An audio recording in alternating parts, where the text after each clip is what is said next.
Halo semuanya, Namo Buddhaya.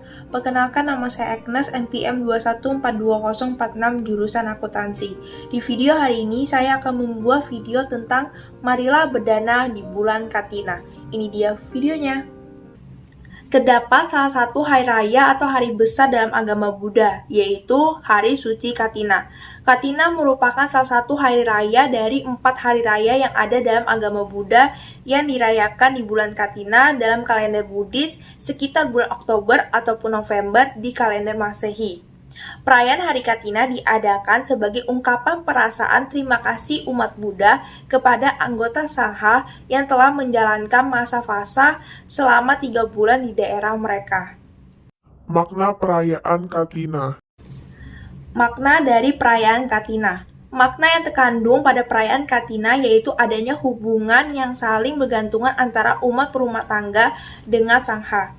Umat Buddha memiliki hubungan yang sangat erat terhadap anggota Sangha. Salah satunya adalah menyokong kebutuhannya. Dalam agama Buddha, Sangha sebagai pewaris ajaran Buddha memiliki semangat untuk belajar dan berpraktik. Melalui hasil praktik yang dijalankan, maka Sangha memberikan pelayanan kepada umat Buddha agar dapat memahami ajaran dan meningkatkan kualitas batin dan memperoleh kebahagiaan dalam hidupnya. Manfaat berdana. Manfaat dari berdana. Umat Buddha tidak pernah melewatkan kesempatan untuk berdana kepada Sangha di bulan Katina. Vihara tidak pernah sepi ketika ada perayaan Katina, bahkan vihara pun juga ramai dan sesak tidak seperti biasanya. Bhikkhu Singhananda di dalam bukunya yang berjudul Dana menjelaskan manfaat dari berdana sangatlah banyak, di antaranya yang pertama, yaitu panjang umur, kecantikan, kebahagiaan, kekuatan, dan kebijaksanaan. Yang kedua, disukai dan dikagumi banyak orang. Yang ketiga, yaitu menaklukkan sifat kikir. Yang keempat, mempererat persahabatan. Yang kelima, yaitu terlahir di alam dewa, tapi bila terlahir di alam manusia akan terlahir di keluarga kaya. Yang keenam, mendapatkan anak, pasangan hidup, asisten, dan bawahan yang patuh dan penuh pengertian. Yang ketujuh, mengkikis keserakahan, lobha, dan kebencian atau amarah dosa. Bhikkhu Panavaro pun dalam ceramahnya pada acara Sanghadana, sebuah perkumpulan mahasiswa di Tangerang beberapa tahun lalu menjelaskan bahwa seseorang yang melakukan dana dengan tulus akan memperoleh 3 manfaat besar, yaitu yang pertama, panjang umur, keelokan, kekayaan, kebahagiaan, dan relasi yang baik. Yang kedua, yaitu terlahir di alam surga. Yang ketiga, yaitu merealisasikan nibbana. Tata cara berdana kepada Sangha dan syarat melakukan berdana dengan baik. Tata cara berdana kepada Sangha dan syarat melakukan berdana dengan baik. Pada hari suci Katina, perayaan ini umat Buddha mempersembahkan dana berupa barang keperluan Sangha seperti jubah, makanan, obat-obatan, ataupun tempat tinggal kuti kepada anggota Sangha. Selain itu, kita juga dapat berdana berupa uang. Dalam kitab suci Itipitaka, Buddha menjelaskan bahwa ada 2 macam dana, yaitu dana bersifat materi dan dana yang bersifat non-materi. Di masa pandemi COVID-19 ini, kita dapat berdana dalam bentuk materi seperti uang, masker, kebutuhan pokok sehari-hari, dan materi lainnya yang dibutuhkan. Sedangkan untuk berdana yang bersifat non-materi, kita bisa turut serta dalam aktivitas sosial sesuai dengan prosedur dan protokol kesehatan yang ditentukan. Buddha menjelaskan bahwa ada 5 hal bagaimana cara memberikan dana yang terbaik. Yang pertama, memberikan dengan keyakinan.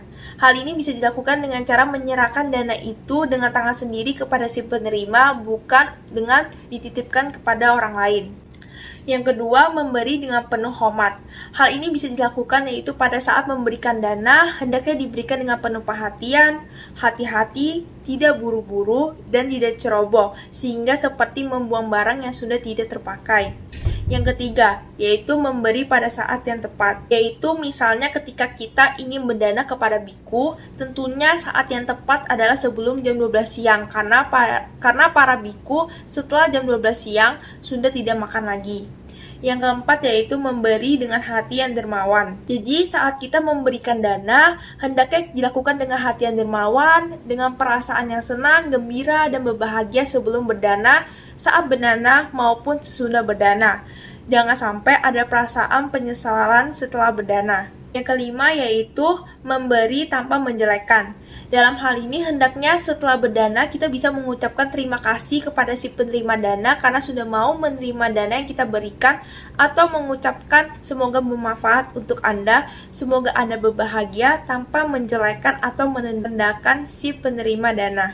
Ada 3 cara yang harus diperhatikan dalam berdana, yaitu cetana atau niat atau kehendak dan pikiran.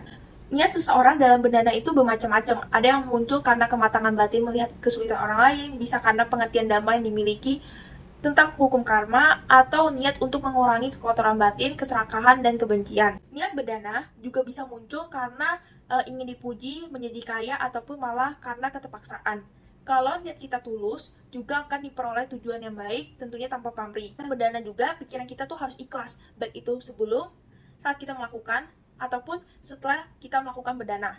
Yang kedua yaitu fatu, barang yang didanakan hendaknya didapat dengan cara yang benar. Dan yang ketiga yaitu pugala, penerima dana hendaknya orang yang mempunyai moral yang baik. Dharmanya maha mulia serta maha sempurna untuk selama-lamanya. Marilah kita bersama menyambut hari Katina, hari persembahan jubah kepada anggota sangga. Jadi itu dia video dari saya, maaf jika ada kesalahan kata, dan terima kasih.